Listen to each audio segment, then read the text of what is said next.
This is the X-Zone Broadcast Network, broadcasting worldwide on broadcast affiliates and satellite program providers, including CNN Broadcast Network, Sirius Satellite Network, Star Media, Good News Radio Network, Angel Broadcast Network, Wiki Broadcast Network, and WPBN TV. For more information on the X-Zone Broadcast Network, visit us at www.xzbn.net.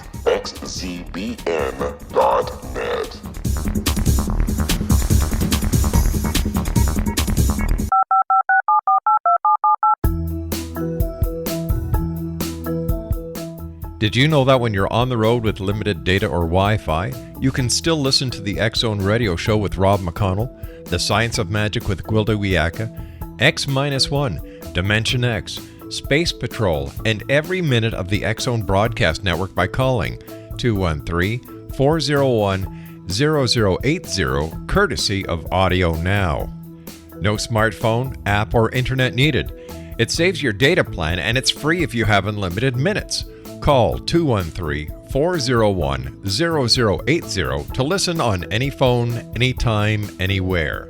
Remember 213-401-0080 for the best of the paranormal, parapsychology, and sci-fi radio programming anywhere, 24/7, 365.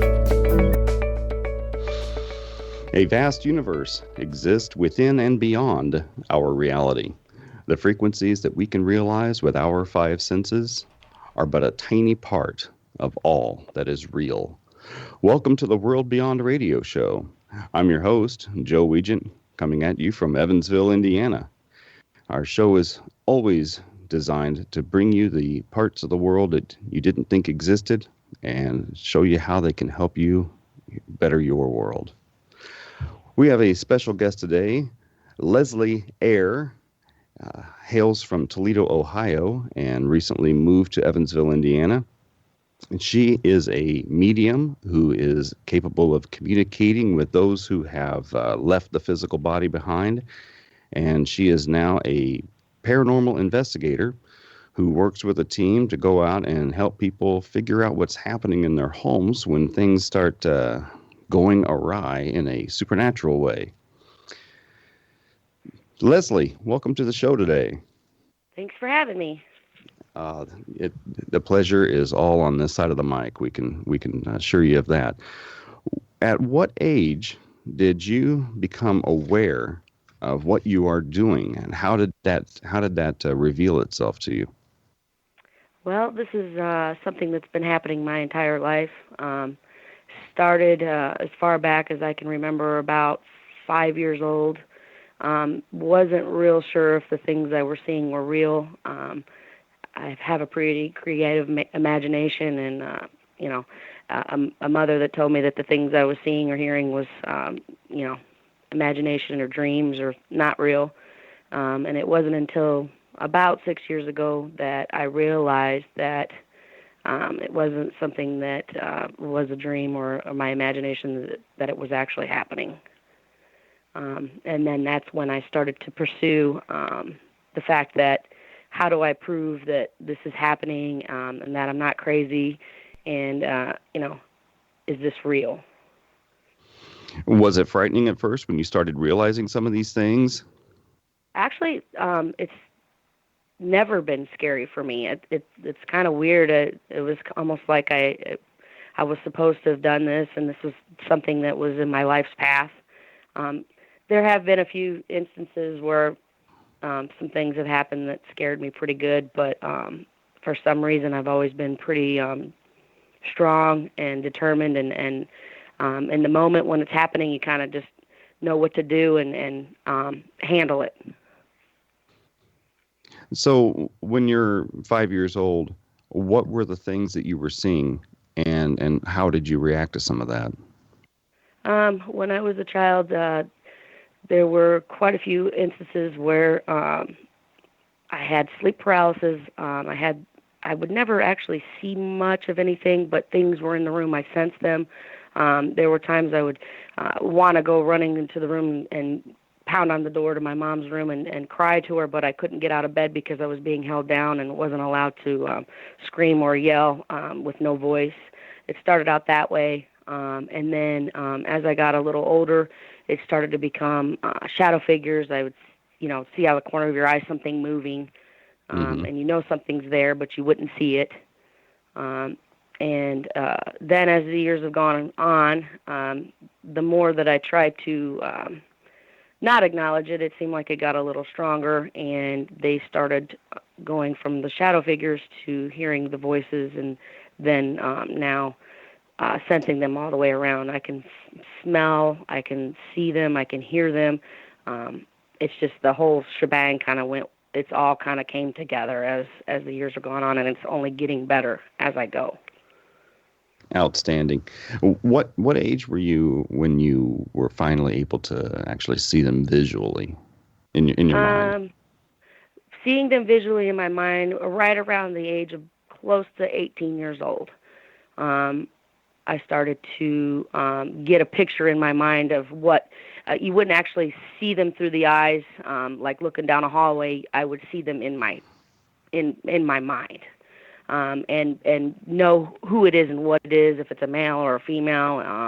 And then bits and pieces would come through, and I would kind of gather those little pieces and figure out what they're trying to tell me, what they're trying to get me to do, or whatever it is that they need. And that's kind of the age that it really started to get strong. And what kind of things would they be able to communicate?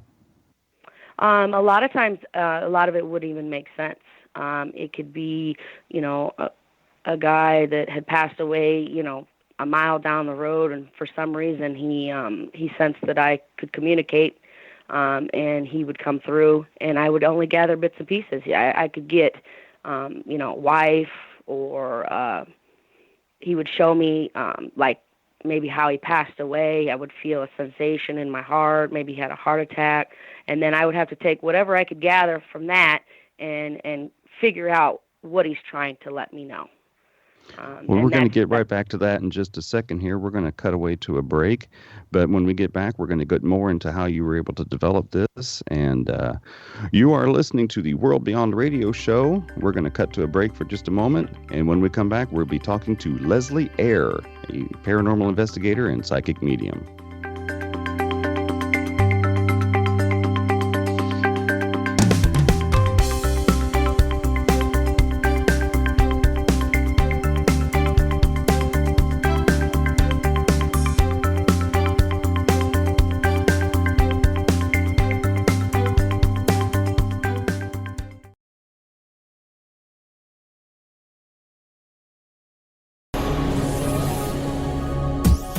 This is the X-Zone Broadcast Network, broadcasting worldwide on broadcast affiliates and satellite program providers, including CNN Broadcast Network, Sirius Satellite Network, Star Media, Good News Radio Network, Angel Broadcast Network, Wiki Broadcast Network, and WPBN TV. For more information on the X-Zone Broadcast Network, visit us at www.xzbn.net.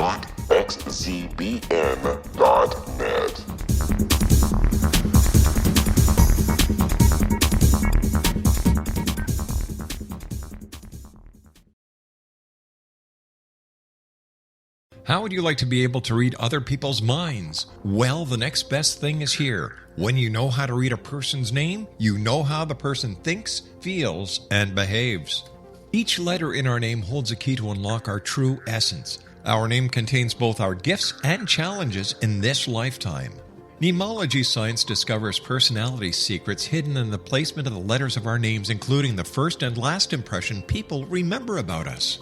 Sharon shows us how to interpret the arrangement of letters as outlined in her book, Know the Name, Know the Person.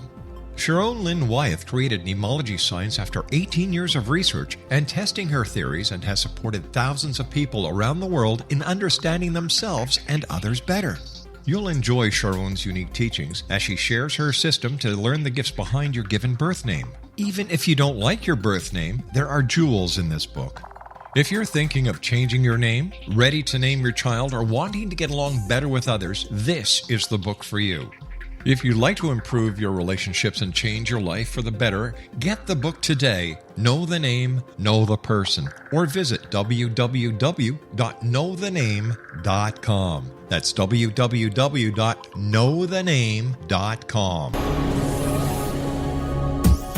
This is the X-Zone Broadcast Network, broadcasting worldwide on broadcast affiliates and satellite program providers, including CNN Broadcast Network, Sirius Satellite Network, Star Media, Good News Radio Network, Angel Broadcast Network, Wiki Broadcast Network, and WPBN TV. For more information on the X-Zone Broadcast Network, visit us at www.xzbn.net.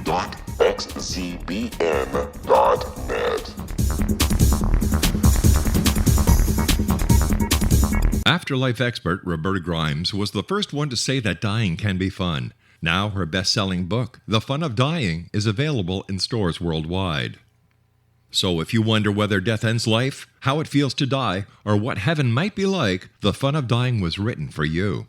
And if you have always been afraid of death, or if you worry that your life has no meaning, let The Fun of Dying ease your fears and bring new meaning to your life. Nothing said in The Fun of Dying is based on the teachings of any religion. Instead, Roberta draws on evidence to explain how death happens, how it feels, and what comes next. A lot of the best death-related evidence was produced in the first half of the 20th century. When it is put together with recent discoveries, it tells a consistent and amazing story. Roberta Grimes blogs and answers questions at robertagrimes.com. Her wonderful book, The Fun of Dying.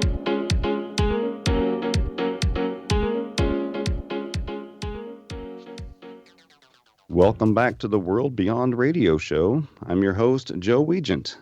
And our special guest today is Leslie Eyre, who is a psychic medium and a paranormal investigator and uses her gifts to help people understand the journey beyond death and helps to investigate homes and businesses that are having problems with paranormal and supernatural activity.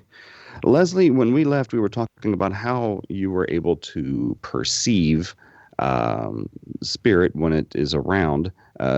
There are so many ways that we can pick up information by hearing it or seeing or feeling things. Some people work with smells or tastes. How did you develop your ability to perceive spirit when it's near, and how do you focus in on that? Well, once the activity got a little more stronger and things were more coming to light and coming more in my face, I started doing a lot of reading and trying to figure out what exactly I had really going on and try to understand it and then learn how to use it and get better. And once I started really digging into it and learning it, I realized that I was a medium. That's what my gift was. And I started digging into it a little more heavily. And once I did, it seemed like doors were constantly opening to this gift and coming to light and showing me, okay, you did this, now you're ready for this next step, and you're going to experience something new that you haven't experienced yet, we haven't shown you. And it seems like the more I read and the more I learn, another door opens, and it's a constant learning process. And it seems like as the years go on and the more I do, the better I become. And I'm not the world's best medium, and I'm sure there's a lot of people out there that can do a lot better than I can. But all I can do is do the best I can do and learn and try to help people, because that's what brings the best joy for me, is to be able to help people that just need a few answers or just need to know what's going on. And it makes people rest easy just to hear those things. And it feels good to be able to utilize the strange gift for that purpose. I agree. And that's precisely why I use my gifts to do that too. You know, for decades, there just was a serious vacuum of information about this kind of thing. And if you were able to find books in the library or, see any kind of specials on TV or whatever, for the longest time, it was of a very negative aspect on this kind of work. Where were you able to find your information? Generally, luckily, for me, this wasn't maybe less than 10 years ago. So, the internet is very available, and being able to read other people's stories and get just about anything you need to know out there. But I agree with you, a long, long time ago, before the internet was so popular, it was tough to find information. And like you said, a lot of times people didn't believe in it or were afraid to talk about it because people that don't experience these things or know about this, they don't understand it, and a lot of times will refuse to listen or believe it. So having the internet is a huge thing. I like being able to get on people's websites and read about, their stories and how they learned and what, how they've gotten to the point that they've gotten to. And it really is inspiring, and it really keeps me motivated and keeps me moving and staying with this gift and helping the people that I do help.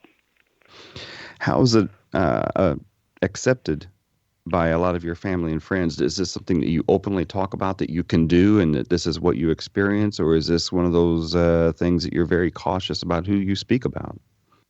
In the beginning, I was afraid to tell a lot of people. Only my husband knew, and maybe my immediate family and some friends.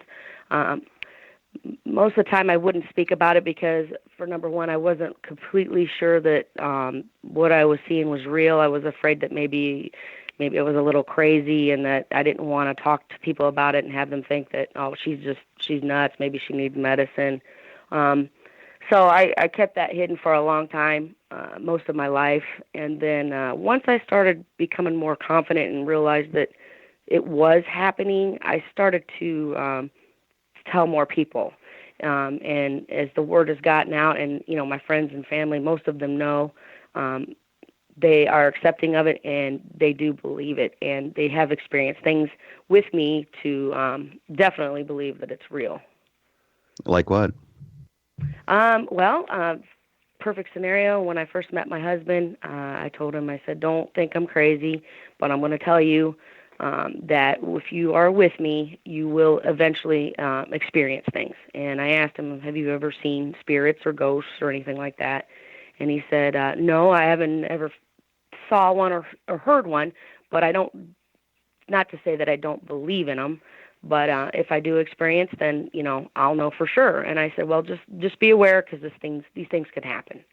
And a couple years went in, and, funny noises are happening in the house, and he'd always have an excuse. Oh, it's just, the house settling, or there's just, the dog, whatever. And one night, we were laying in bed, and it was generally everything happens between the hours of about 1 o'clock to 4 o'clock in the morning. And we were laying in bed, and we heard a shatter, and it sounded like somebody had smashed a window in the living room. And my husband's a Marine, so of course he grabs a gun and is going to clear the house, Marine Corps style, and goes through the whole house and doesn't see anything, and turns the lights on, and there was a picture that was on the mantle above the fireplace that was 3 rows deep of pictures.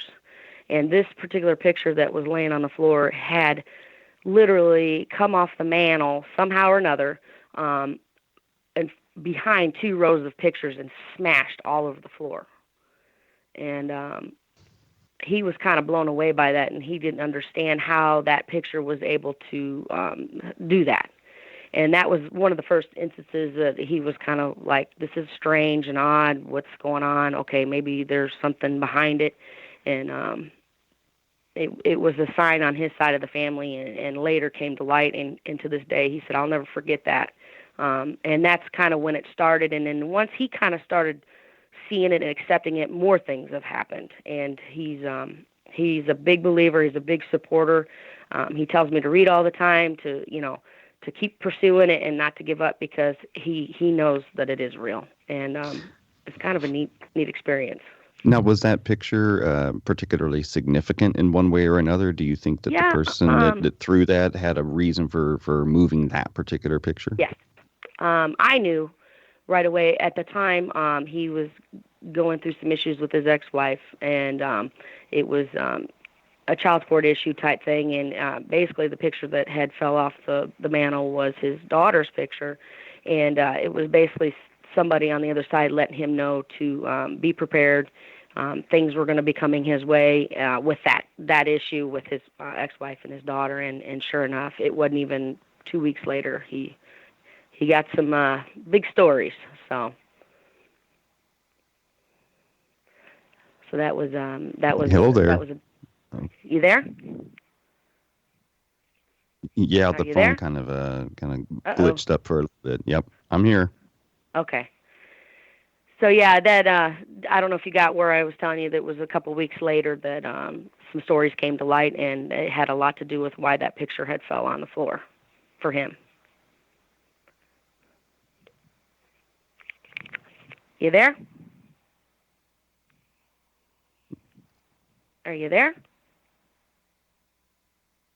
I am. Whenever the picture fell, were you able to feel who that might have been on his side of the family that made the picture fall?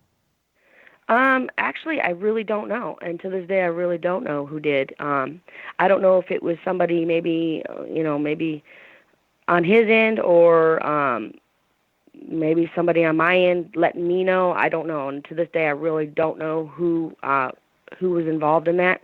But it was definitely somebody letting us know that was coming to light, and we needed to acknowledge it.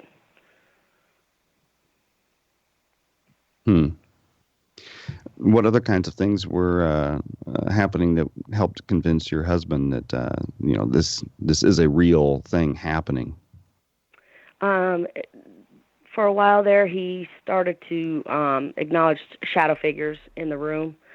It was one night he was laying in bed, and he said, do you see something moving across the room? And of course, I always do, so it was like not unusual for me. But I said, you can see that? And he said, I'm kind of scared. Like, this is making me nervous. And I said, well, I feel like things are getting a little better for him because he's becoming more aware of the surroundings, and has started to go from weird noises to now he could see shadow figures. And he's had a few instances where there's a man that had passed away not too far from our home, and he visits my house quite regularly. And I see him all the time. I know him very well. He interacts in the house a lot. He just likes to come in and get acknowledged, and he hangs out and he leaves, and sometimes I won't see him again for a couple weeks. And he wears the same shirt, same pants. He wears like a plaid style dress shirt. He tucks it in, wears the khakis, the whole deal. And I've never told anybody that. And one night I was laying in bed, and I kept getting nudged, and it was him. And I told him that night I was real tired. I said, just go away, leave me alone. Not tonight. And he left. Well, apparently he went into the other room where my husband Leslie. was. Okay. Yes. You there? Go ahead. Okay. He. Yeah, I think the apparently, phone kind of glitched. He had went into the other room and started nudging on my husband. And my husband opened his eyes and saw him completely. He saw his shirt, his pants, thought there was a man in the house, and it scared the living daylights out of him. And he jumped up and come running in the bedroom, and he said, oh my God, there's a man in the house. And I said, what man? He said, I don't know, but he was pushing on me, and I opened my eyes, and he was standing there. And I said, well, what did he look like? And he started describing him, and I said, that's just John. He said, John? Who's John? I don't know John. And I said, that's the man that passed away that didn't live too far from us. And he said, I never knew I would be able to see something like that. And I said, well, welcome to my world. And from there on, as time, the years have gone on, we're about 10 years in, and he doesn't ever disbelieve anything he hears or sees anymore. He believes everything now. So. Has he learned to accept seeing the shadow figures walking around? He definitely does not like he doesn't like that. He told me, he said, if I could just not see any or feel or sense any of that, I would be a much happier person. He doesn't like it. It freaks him out. But he deals with it, and he usually comes to me to try to help him, get him out of here, tell him to leave, or do something, burn some sage or whatever it takes, because I don't feel comfortable. But he deals with it, and like I said, he accepts it. He just doesn't like that side at all. For me, I'm just like, hey, like, I want to see who this is and interact with them. And he's like, no, tell him to leave. That is true. That I worked third shift for 23 years and saw shadow all the time and never even thought twice about it. I thought that everybody could see that out of the corner of their eye, and it turned out not to be the case. But I never felt threatened at all seeing shadows moving around. So it wasn't anything that bothered me. But I know a lot of people that are really, really shook up over shadows. But we'll get back to that topic when we get back from our break. We're going to cut away for just a few minutes. Stay tuned. We're going to be talking to Leslie Eyre about mediumship and her abilities and how she uses those to investigate when we return to the World Beyond radio show. Stay tuned, folks.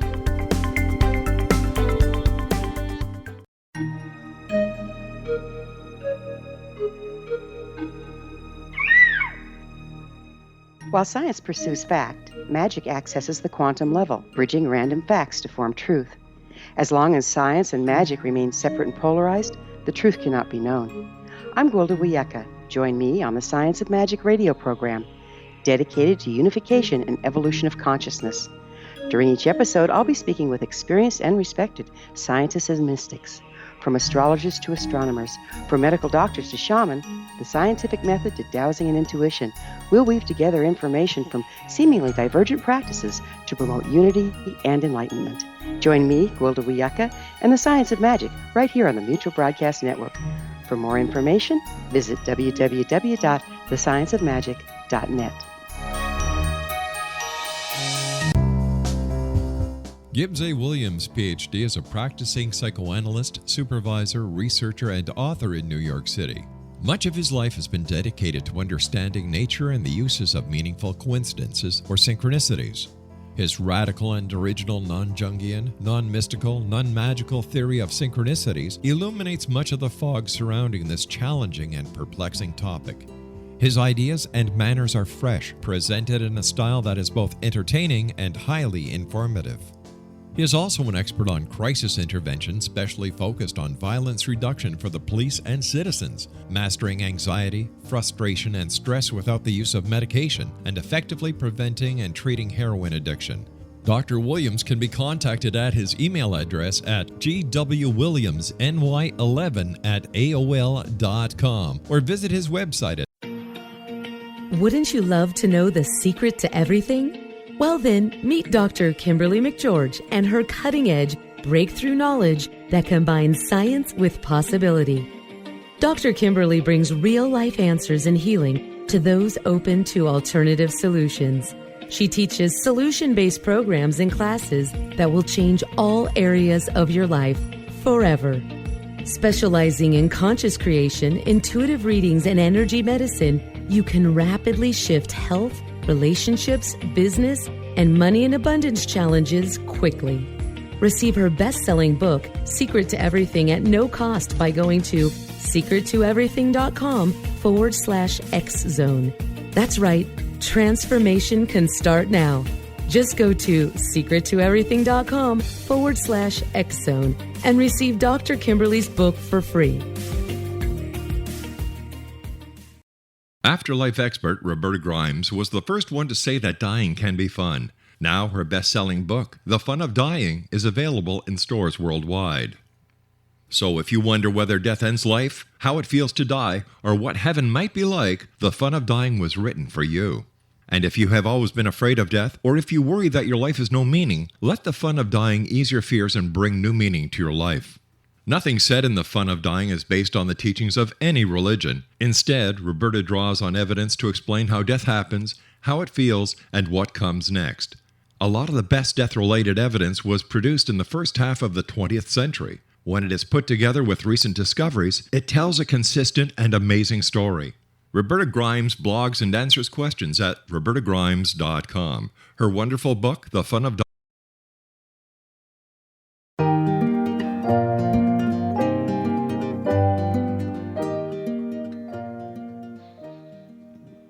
Welcome back to the World Beyond radio show. I'm your host, Joe Weigant.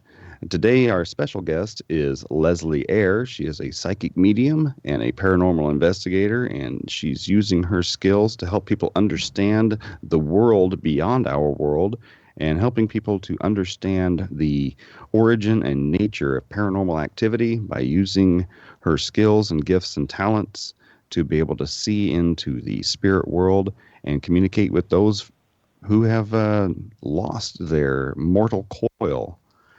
Leslie, we were talking about shadow figures before, and I mentioned that they've never really given off any kind of a negative vibe for me. I've never felt anything bad coming from them, but so many people that I talk to just simply do not like having shadow figures around.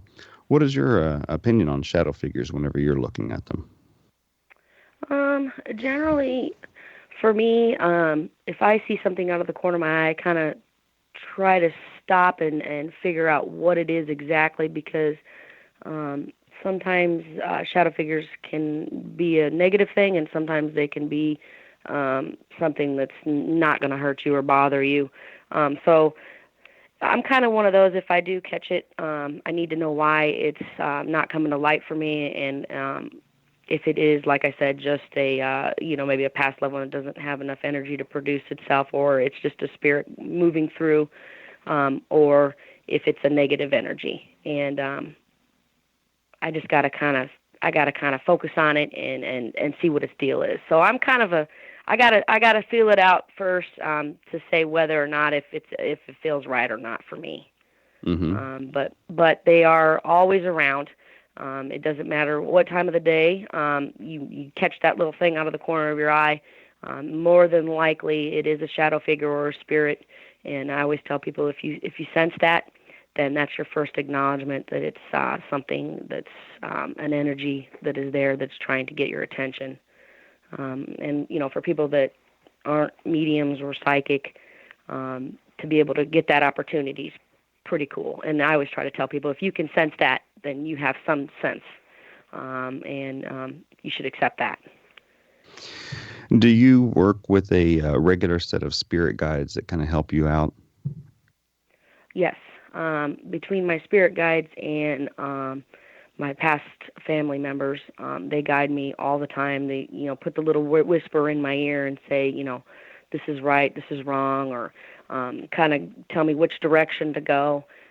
Yes, I do. I have one main spirit guide that really guides me, and then, like I said, a pretty strong backing in past family members. How were you introduced to your spirit guide? How did you maintain that connection and relationship? It started out about the age of 21. If something was getting ready to happen, or something bad or whatever, I would hear a male voice, and it almost sounded like it was audible, like you would hear it in the room. And at first I was like, what the heck was that? Like, that was weird, And then as time went on, I would hear it in my head, and it would say, don't do that, or we need you to go this direction, or you should be doing this. And I started researching the spirit guides and how to connect with them, and meditating and learning how to see them and hear them and know that that's who it is. And once I did that, anytime I need some good help or I need a good answer, I kind of just do my meditation and ask for help, and they're always there. And he definitely guides me in the right direction.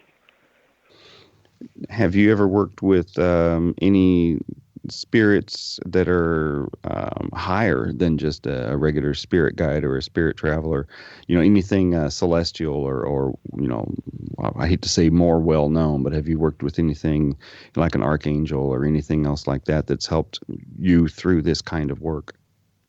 I believe that I have. I believe that there had been a few instances where I've been in some pretty negative homes with demonic entities that were bothering me pretty bad. That's a whole other story in itself. And I had to learn how to manage this, because dealing with the spirit world, you're going to have to deal with them as well. And I knew it was eventually going to happen to me, that I was going to run into a demon, and I did, and I wasn't aware that it was able to attach to you somewhat and interact with your life after you have left those homes. And I called on for some help, asking Archangel Michael for help. And sure enough, it wasn't even a day later he came to me, and I actually believe that I actually physically saw him, whether it was maybe in my dream or it was real. But I saw him, and he came to me and told me that everything would be all right, and he would help me through this matter. And it wasn't no sooner as the next day this thing was completely out of my life. And it was from there on that I really do believe that the angels do help you, and if you call on them, they will come and guide you. That's their purpose, and that's what they're here for. And if you need them, they're there. So Absolutely. I really believe that he is a big part of my life, and he's there anytime I need him. Absolutely. I also work with Michael as well, and he's been there when I needed him.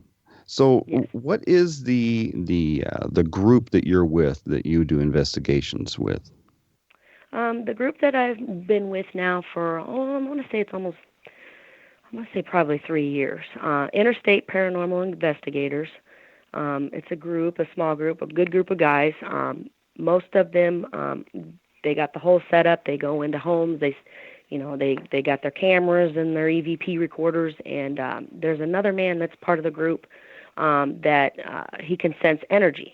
He doesn't see spirits, but he can literally walk into a room, and he puts his hands out, and he can literally feel an electrical outlet from about 3 foot away in a dark room and know that some type of energy is there. And sure enough, you get a flashlight, and there it is. So he's pretty neat. And then when they asked me to join them, I looked at it as an opportunity to get better at my skill and help people.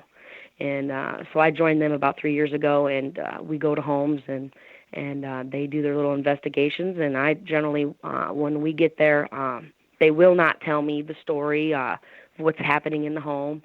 And they have me go in, and I kind of do my little walkthrough on my own and basically get a sense of what's going on. And they love the fact that when I come out, I'm able to tell them exactly what's going on. And it makes me feel good to know that this gift I have is real, and it's honest, and it kind of blows people away when I come out and say, this is going on, this is what's happening in the home. And they're like, how did you know that? And it's kind of a fun little thing for me. It's kind of like a game, and it also is a learning experience. Absolutely. It for people like us that have these gifts, sometimes just receiving a little bit of validation is the world of difference. Right.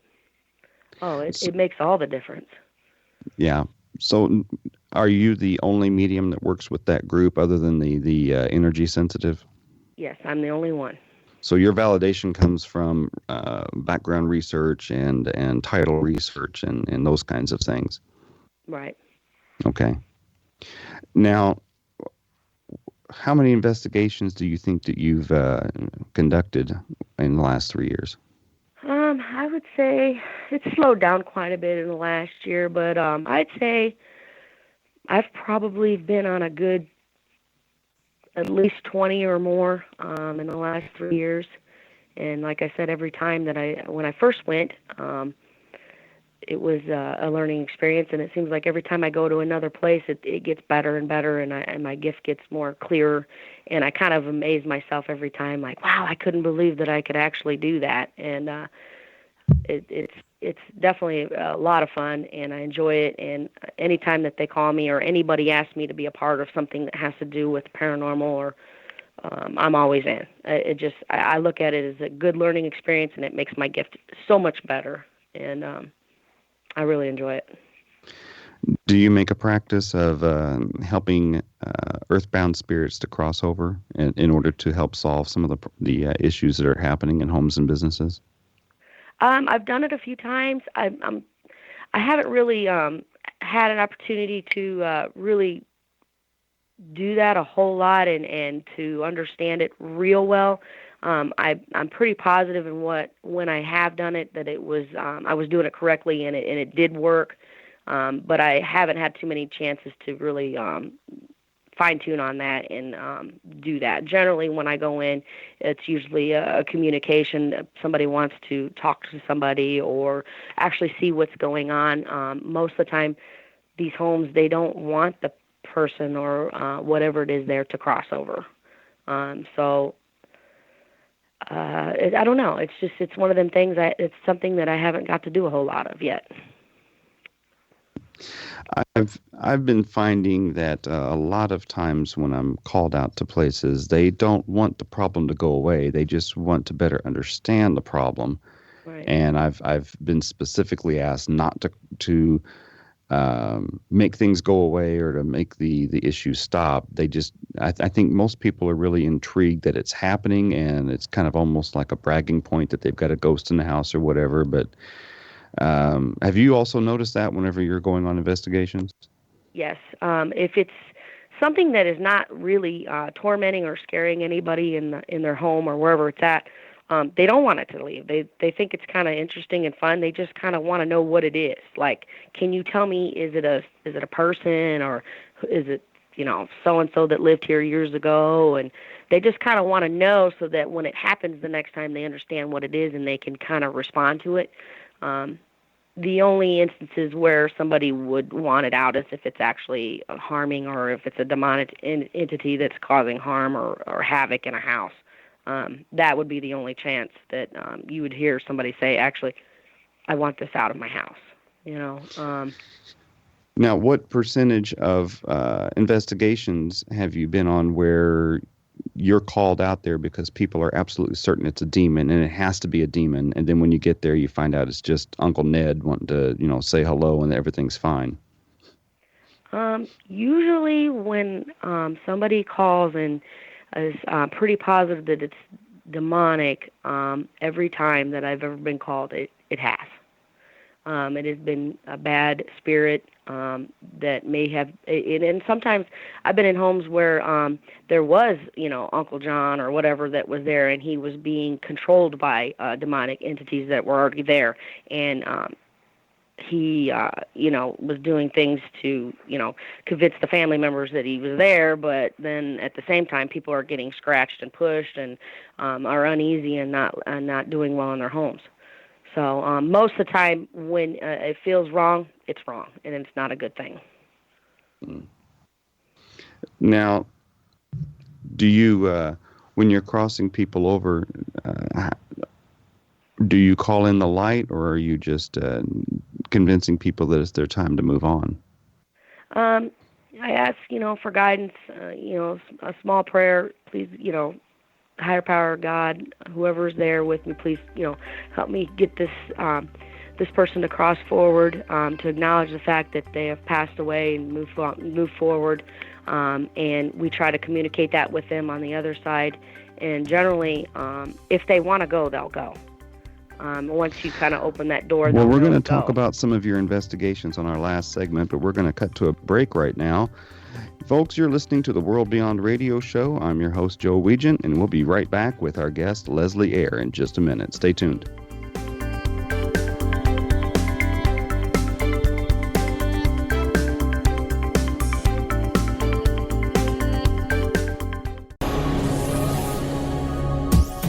This is the X-Zone Broadcast Network, broadcasting worldwide on broadcast affiliates and satellite program providers, including CNN Broadcast Network, Sirius Satellite Network, Star Media, Good News Radio Network, Angel Broadcast Network, Wiki Broadcast Network, and WPBN TV. For more information on the X-Zone Broadcast Network, visit us at www.xzbn.net.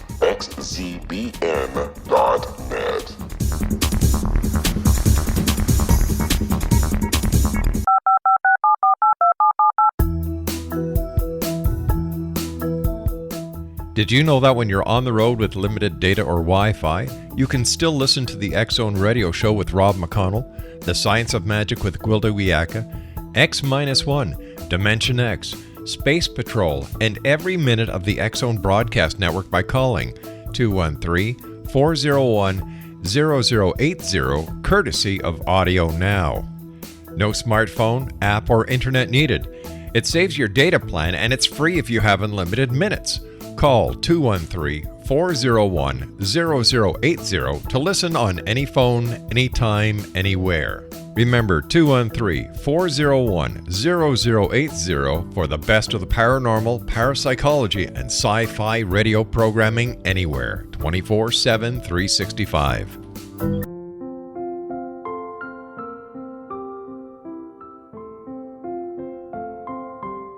I am Dr. Carl O'Helvey, founder, president of a new cancer foundation focusing on evidence-based physical, mental, and spiritual interventions, including natural cancer cures, prayer, meditation, affirmations, nutrition, and other related holistic cancer prevention and cure modalities. These are used in cancer education, research, and financing care. I ask for your help to continue this important work by donating at www.holisticcancerfoundation.com.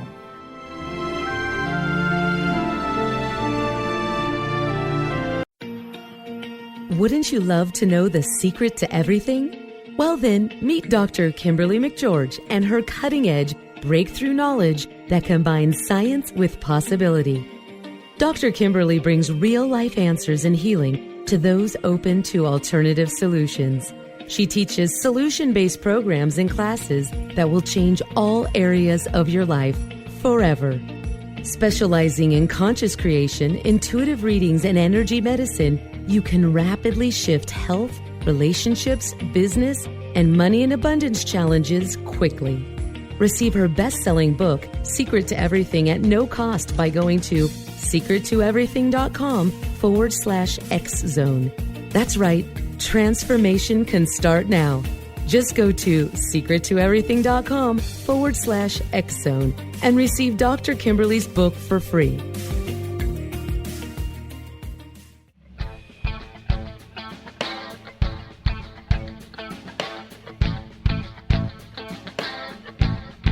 What Happened in Benghazi is revealed by Nicholas Genix, author of Obama, Islam, and Benghazi. He informs the American people that President Obama deceived them by advocating a strong foreign policy prior to the 2012 presidential election, and Hillary Clinton supported this deception. As the title infers, there is a connection between Obama, Islam, and Benghazi. Ample evidence informs Americans that Obama's early indoctrination in the Quran developed an affinity for Islam, why the Quran is the source of discontent in many countries, and why the Obama foreign policy deception led to poor military action and caused the loss of American lives in Benghazi. Genix provides 36 questions for the Select Committee on Benghazi to validate if Americans are justified to mistrust President Obama and Hillary Clinton. An overview of Obama, Islam, and Benghazi is presented on the website www.futureofgodamen.com. That's www.futureofgodamen.com. You're listening to the X-Zone Broadcast Network, www.xzbn.net.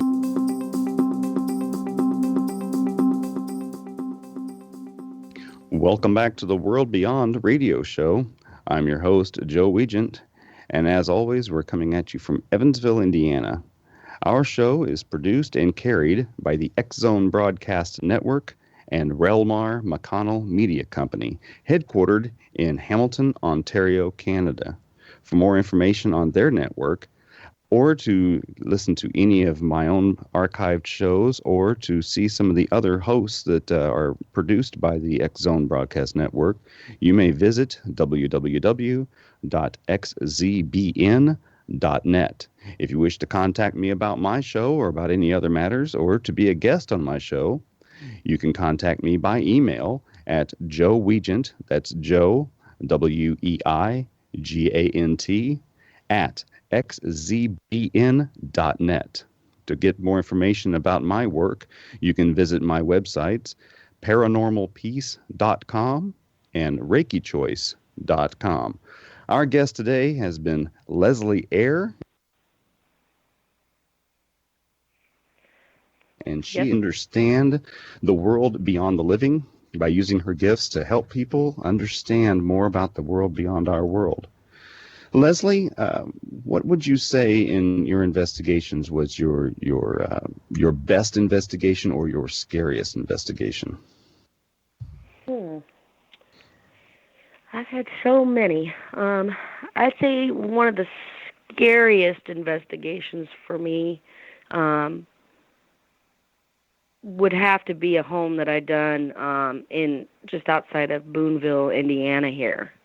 And the family had called the group that I'm with, and they didn't tell me. At this point, I didn't know when I was called at the house that it was all these things were happening. I was just basically told that they were requesting me only, and that they didn't want the whole group there to aggravate whatever it was that was there. And instantly, I already had knew that it was not going to be good.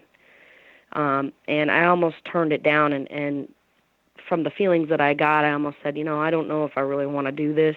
But these people, when I had talked with the group, they said that they were pretty in a bad spot and that they were on their last leg with dealing with whatever was going on in this house and that they were really needing my help. So I agreed to do it. And when I got to the home, the whole entire family was waiting for me. There was probably a good 7 people living in this home, and there was the mother, the father, the sister to the lady of the house, and then about 4 kids, and they were all between the ages of about 16 down to about 12 years old.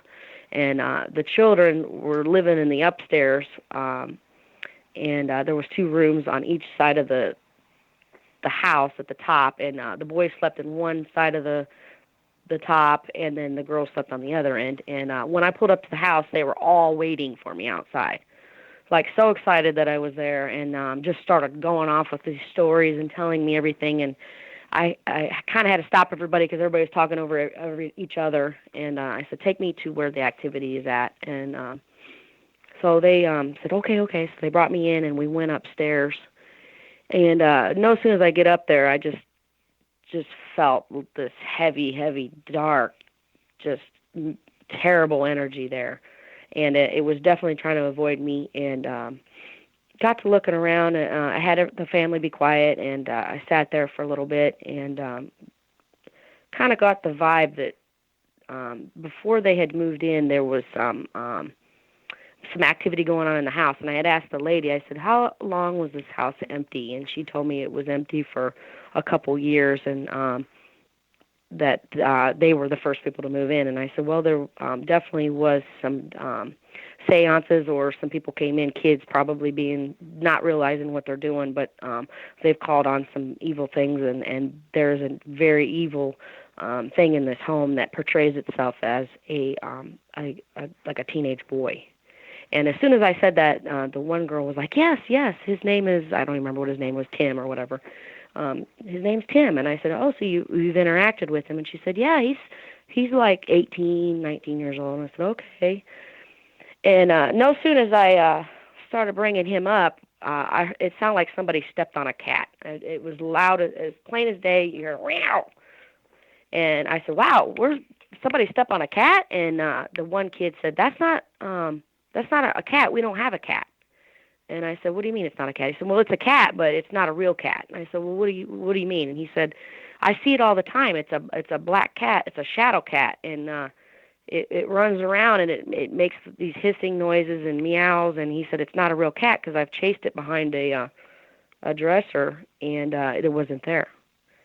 And right then and there, I knew this is not good. So I asked the whole family to go downstairs and lead me up there.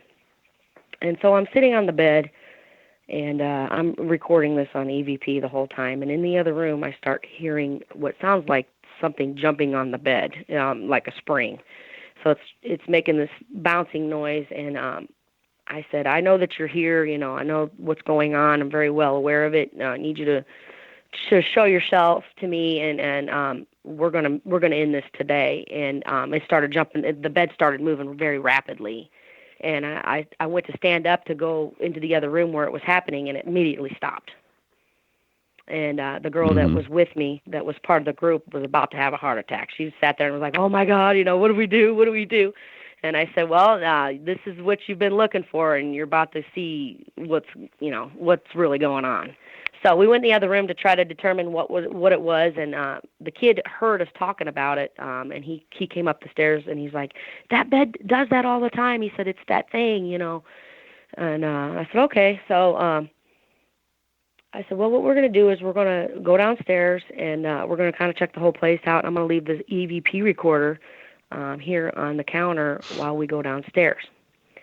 So I left it running, and we go downstairs, and I start smelling what smelled like cat urine. And I asked that family, I said, "Are you positive you guys don't have a cat?" And the girl that was with me, she said, "I smell it too." And once again, the kid says, "That's that cat. It's that ghost cat." And I look out of the corner of my eye, and I see it run into a closet door. And I hurried up and went over there and opened that door, and it was just a regular old door, definitely not a real cat. It went through the door, and we opened the door, and it smelled like a cat box in there. And I kind of looked around, and everybody could smell it. And they got to talking about the cat and how many times they've seen it. And within a few minutes of standing there, I noticed the smell was gone. And I turned over to the other girl that was with us, and I said, "Do you notice that the smell is gone?" And she said, "Yeah, that's weird." And I said, "Wow, this place is just crazy." And we went outside, and I had a pretty good talk with the family about what was going on. There was a lot more things that had happened, but needless to say, when I had a chance to listen to that recording while I left that EVP in the home while we were not in there, this thing was extremely aggravated. It was hitting the dresser, breathing into it, growling. You could hear it making those crazy cat noises. And this family was in a real bad situation. And at that point, I had advised them on this was something that was out of my control as far as getting it out. I would be able to help alleviate it and calm it down to a degree until the proper help came in to get this out of their lives. Because it was scratching people, it was shoving people down the stairs, hitting, slamming doors, breaking things, starting fires, like just unbelievable things.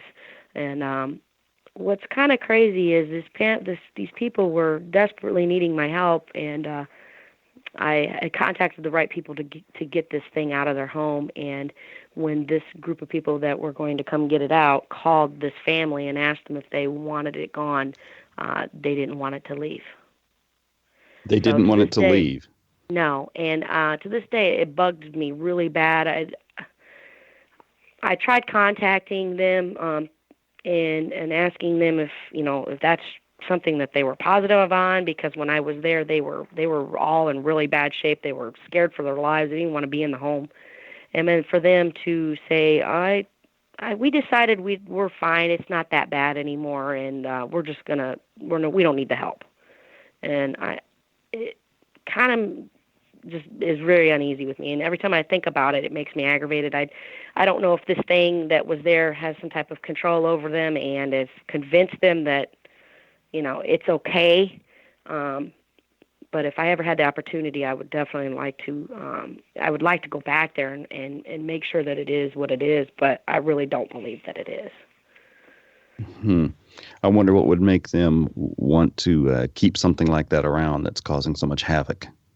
I think that whatever is in that house, which I know it is definitely demonic, has a very strong power and is manipulative, and it knows how to control people. And I think that it probably backed down on its aggressive behavior and slowed down to a degree to play it cool, just so that nobody would go in there and remove it. And it has convinced the family that it's okay and they're fine. And it's scary because they really don't comprehend what they're dealing with. These type of things can destroy lives and make people crazy, and it's scary to know that thing is still there, and I really hope the family has moved away or something, but it just bugs me to know that they're still there with it. Yeah, I've also dealt quite a bit with some of the darker elements of the other side of the world, and it's not a fun place to be. But that's kind of part of what I do, is get rid of those kinds of things for people. Right. Leslie, it has been an absolute pleasure having you on the show with us today, and for all of our listeners on the World Beyond Radio Show, thank you for tuning in. We will be back again and talking to another guest and bringing you the best there is out there. Thank you for listening today, folks, and thank you for listening to the World Beyond Radio Show. I'm your host, Joe